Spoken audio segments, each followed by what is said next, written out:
Have you ever stumbled upon a town where every street feels like a work of art? Today we are exploring Subotica, a hidden gem in Serbia, bursting with stunning Art Nouveau buildings, rich history, and unforgettable sights. Join us as we uncover its beauty, one landmark at a time. Hello everyone, welcome to Cat Couple Chronicles. Here we are, standing at the Petrovaradin station, waiting to catch our train to Subotica. Very recently, the new train services between Belgrade and Subotica finally launched, and ever since then, we've been absolutely itching to hop on board and explore Subotica for ourselves. But of course, the weather had other plans. One rainy day after another kept pushing our trip further away. So when we spotted a tiny window of hope, a sunny forecast for the very next day, we didn't waste a second. It was a weekday, the skies looked promising, and we jumped straight onto the app to book our tickets. And that's how a long-awaited Subotica adventure finally began. But the moment the train started moving, things took a turn. Slowly, we watched the sunshine fade away and the landscape around us get swallowed by a thick layer of fog. Still, we are keeping our fingers crossed. Hopefully, by the time we reach Subotica, the sun will decide to make a comeback and greet us there. After a quick 45-minute train ride, we finally arrived in Subotica. The first thing we noticed? The clouds. But the sun is trying its best to break through. So we are staying hopeful. Maybe with a little bit of patience, the sun will eventually come out. Either way, we are excited to start exploring Subotica. Right opposite to the Subotica train station stands our very first landmark of the day, the Simeon Leović Tenement Palace. This beautiful building is especially significant because it marks the arrival of Art Nouveau architecture in Subotica. And if you know anything about this town, you'll know that Art Nouveau is its pride. Subotica is absolutely filled with these stunning, ornate buildings, each different and beautiful in its own way. So we are really hoping to spot quite a few of them as we walk our way through the town today. We are now making our way toward one of Subotica's most important landmark buildings, the Ferenc Raichle Palace. Its placement is so strategic that the moment you arrive in Subotica by train, this is the very first building that catches your eye with its bold colors and unusual decorative details. But behind its beauty lies a bit of a bittersweet story. Unfortunately, Raichle didn't get to enjoy his dream home for very long. Just 4 years after moving in, he went bankrupt, and the entire palace, along with all the furniture, luxury items, and artworks, was sold at auction. Today it houses the Contemporary Art Gallery, and of course the building is now a protected cultural monument.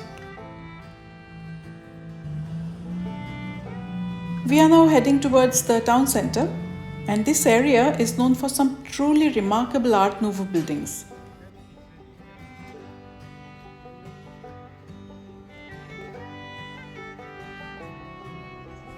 Here's one that immediately caught our eye, the Hallbror House. Built around 1890, it's also officially protected as a cultural monument. Right next to the Hallbror House is another beautiful building, the Leović Palace. Built in 1881, this one is also recognized as a cultural monument of importance. Take a look at those new Renaissance-style sculptures. Subotica really does know how to impress with its architecture.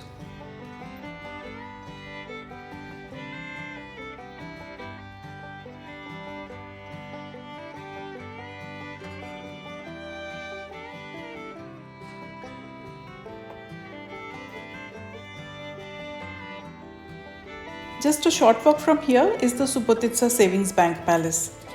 This striking Hungarian Art Nouveau building has a fascinating bit of history attached to it. Back in 1907, it was actually the only bank on the town's main street.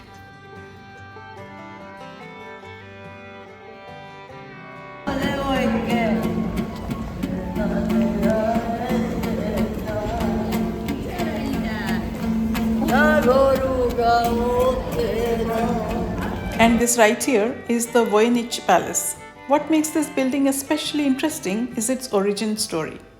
It wasn't designed by an architect at all.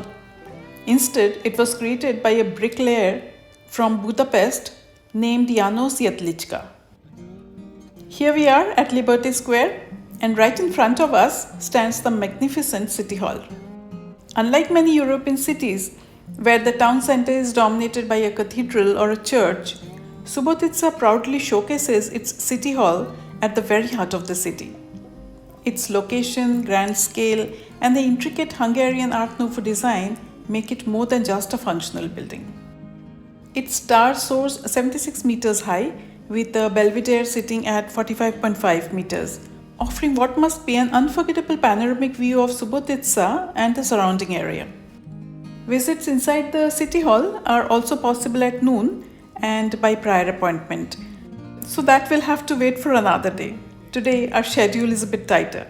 We are only spending a couple of hours in Subotica, so we'll be exploring from the outside this time. This grand building you see here is the National Theatre, one of Subotica's most prominent landmarks. Its scale and presence really dominate the square. This stunning yellow building is the Hungarian General Credit Bank Palace. Even though it's quite a large structure, it still feels a bit dwarfed by the grandeur of the nearby City Hall.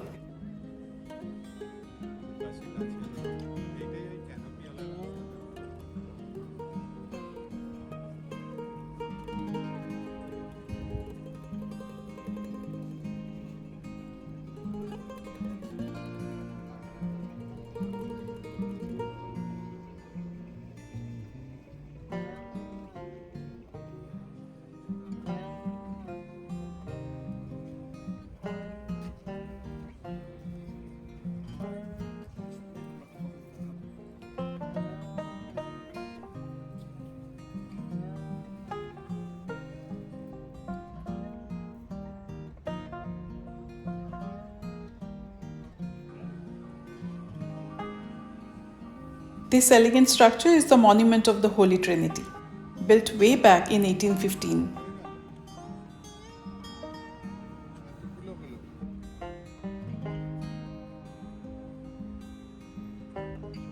And over here is the Blue Fountain, though it's currently covered to protect it from winter damage.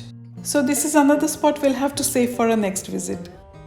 Here we have the busts of the Jewish architects Komor and Jakob. These talented architects from Budapest are considered the most important Art Nouveau designers in Subotica. Among the many masterpieces, they designed both the City Hall and the stunning Subotica Synagogue. And speaking of the synagogue, we'll be visiting it shortly, so stay tuned for that architectural treat. This is the Dusan Stojković Palace, a beautiful building designed in 1907. Today it has been repurposed as a restaurant. For a quick snack, we decided to stop by the McDonald's, located on the ground floor of the City Hall. And just look at it. The design is unlike any McDonald's you've ever seen, blending perfectly with the historic elegance of the building. Here we have the monument of Jovan Nenad, the self-proclaimed emperor who briefly made Subotica his capital in 1527. He is definitely a controversial figure in history. The monument itself has had a turbulent past. It was first erected in 1927, destroyed in 1941, and finally restored and installed at its current location in 1991.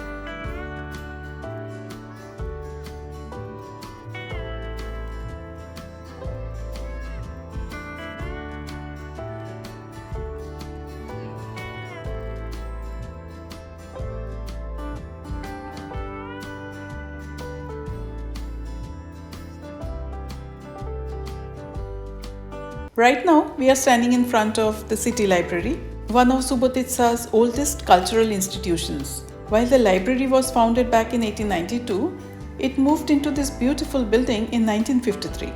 Inside, it holds some truly incredible treasures. 6 books from the 15th century, 166 from the 16th century, and 222 from the 17th century. Isn't that amazing? And just next to the library, the canopied street makes this corner of the town perfect for a leisurely stroll. Right next to the city library stands the town tenement palace, another gem in Subotica's architectural treasure trove.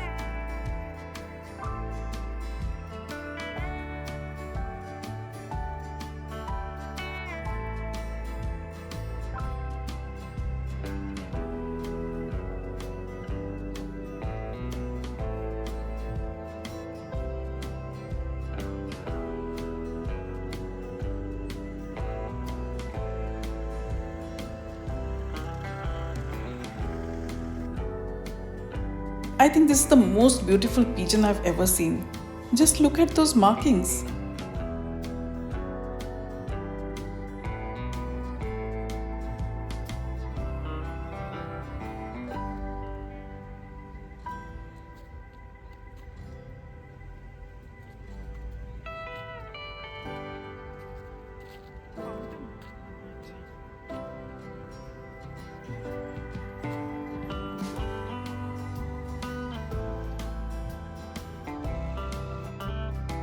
We are now making our way to the Subotica Synagogue, a true architectural gem built in 1902.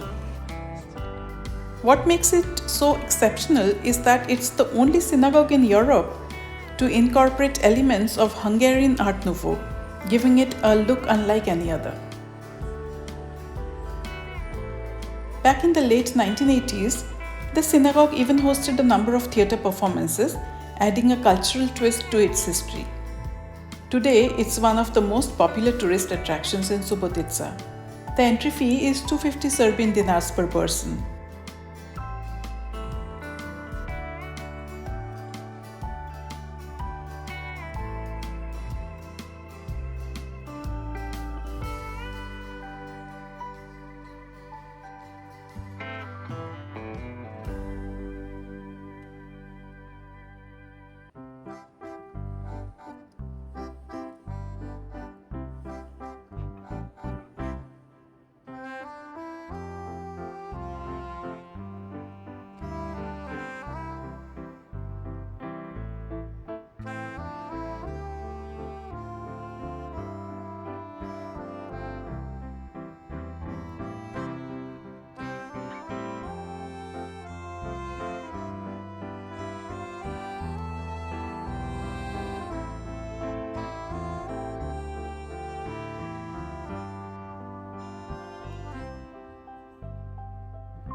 Here we have the Chapel of St. Roca, founded way back in 1738 and now recognized as a cultural monument of great importance.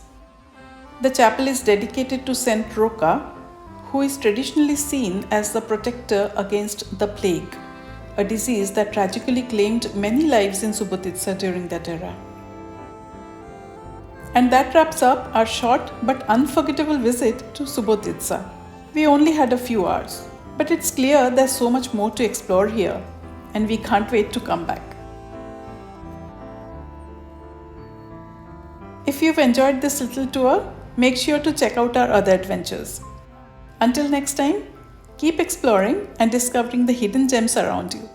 Ciao!